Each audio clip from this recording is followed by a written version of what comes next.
নির্বাচনটা শুরু হয় মানে 2 বছর পর পর অন্তর। 2 বছর পর। আজকে কখন নির্বাচন অনুষ্ঠিত হয়েছে? আজকে 5ই ডিসেম্বর রোজ শুক্রবার আপনার 9টা থেকে 4টা পর্যন্ত। আপনাদের এখানে মোট ক্যান্ডিডেট কয়জন? ক্যান্ডিডেট 22 জন। 22 জন।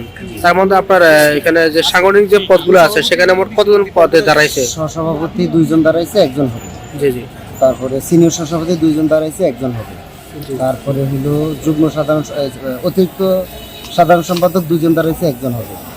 যুগ্ম সহসভাপতি 6 জন দাঁড়াইছে, 4 জন হবে। তারপর যুগ্ম সাধারণ সম্পাদক 6 জন দাঁড়াইছে, 4 জন হবে।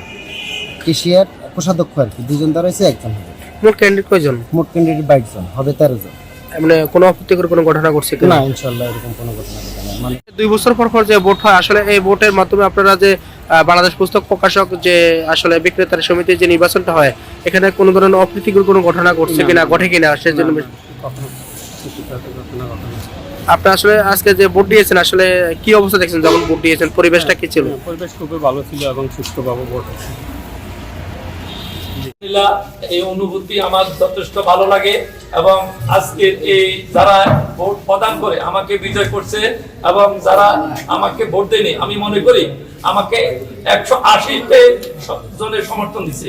আমি সকল ব্যবসায়ী এবং আমার পরিবারের লোক মনে করি ইনশাআল্লাহ তাদেরকে নিয়ে ব্যবসায়িক কল্যাণে আমি নীতিমালা বাস্তবায়ন ও একটি সুশৃঙ্খল এবং ব্যবসা বিধায়নের জন্য কাজ করবো সর্বাত্মক।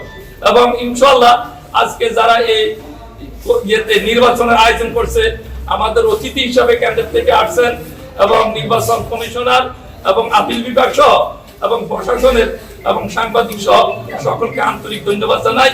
এবং যারা বিজয় হইতে পারেনি তারা আমার পরিবারের ভাই, তাদেরকে নিয়ে আমরা কাজ করবো একত্রিত।